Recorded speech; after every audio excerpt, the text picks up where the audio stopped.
Kita masuk ke episode 5. Setelah apa yang terjadi di episode 4 kemarin, mereka bertiga bakal menempuh perjalanan panjang ke rumah. Di sini kabar mengenai runtuhnya Tokyo Tower sudah sampai kemana-mana. Sebagai checkpoint atau titik pemberhentian berada di sekolahnya tuh si Mira ya, yaitu sekolah perempuan Rika. Mereka berbincang-bincang mengenai sekolah itu yang bagus adanya. Kejadian yang nggak bisa Mirai lupakan adalah ketika ibunya terjatuh saat hari penerimaannya di sana. Setelah berbincang sebentar, mereka pun sampai di sana. Kondisinya nggak baik-baik aja. Banyak orang kesakitan namun tidak mendapatkan perawatan yang sepantasnya karena penuhnya rumah sakit. Setidaknya di sana ada makanan dan minuman yang bisa menolong sejenak. Mirai bilang lingkungan seperti ini tuh terasa asing baginya, padahal itu sekolahnya sendiri. Mirai kemudian mengajak adiknya untuk menunjukkan sesuatu yang keren. Mirai niatnya membawa Yuki ke aula di mana di sana banyak kaca-kaca yang berwarna. Namun setelah sampai di sana, mereka justru menemukan aula itu dengan kondisi yang memprihatinkan. Di sana digunakan sebagai tempat penampungan orang yang sudah meninggal. Bahkan ia menemukan temannya, Megu, yang kehilangan ibunya atas gempa itu. Setelah melihat kejadian itu, Mirai terpukul dan menangis. Ia sebagai teman, meskipun gak deket-deket amat, merasa bahwa ia gak bisa melakukan apa-apa demi temannya itu. Selanjutnya ada kakek-kakek yang mendekati mereka bertiga. Mereka diajak ke sebuah tempat yang agak dingin katanya. Tibalah mereka di sebuah taman yang ada kolamnya di tengah-tengah. Kakek itu tadi bernama Furuichi. Tatapannya ke Mirai dan juga Yuki bisa dibilang sedih lah, kayak terpukul gitu.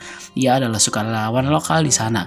Gak lama kemudian datang seorang nenek yang tiba-tiba memberi perhatian ke Mirai dan Yuki hingga memberi mereka permen. Di sini nenek ini kayak sok deket banget gitu, sok kenal. Tak selang lama gempa susulan datang tapi tidak terlalu parah.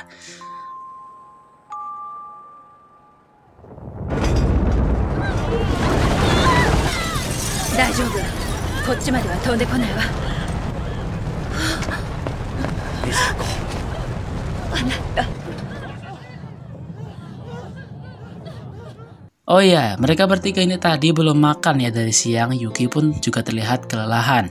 Lanjut, karena si kakek Furuichi tadi merasa nggak enak, ia pun memperkenalkan nenek tadi yang merupakan istrinya dan memaksanya untuk meninggalkan Kak Mira, Yuki dan juga Mirai. Sama sih di sini tetapan si nenek tuh kayak memendam kesedihan kayak gitulah. Apa sih sebenarnya yang terjadi sama mereka? Datang seorang perempuan yang mendekati mereka. Ia bilang bahwa si nenek mengira bahwa mereka berdua adalah cucu-cucunya.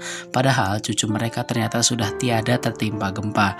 Kedua cucu mereka berniat berkunjung dari desa untuk mereka. Namun hal tidak sesuai dengan apa yang diharapkan. Kakek dan juga nenek itu pasti merasa terpukul atas kehilangan kedua cucunya. Setelah cerita itu, Mirai, Yuki, dan Kak Mira mengambil makanan untuk mengisi tenaga. Ketika Mirai lagi makan, kakek yang tadi datang. Di sini Mirai langsung nangis mengingat cerita cucu dari kakek itu tadi. Kok bisa sih si kakek ini tetap berbuat baik dan tegar padahal dibalut kesedihan yang luar biasa. Kakek ini bilang ia harus tetap positif dan berbuat baik pada apa yang sedang terjadi. Ia sempat mengatakan lebih baik ia saja yang seharusnya mati daripada kedua cucunya itu. Sedih banget sih ini. Sedikit kena mental ya gua. Dan episode 5 ini pun diakhiri dengan mereka bertiga yang beristirahat di bawah sinar bulan yang terang. Kita lanjut ke part selanjutnya. Jangan lupa buat subscribe.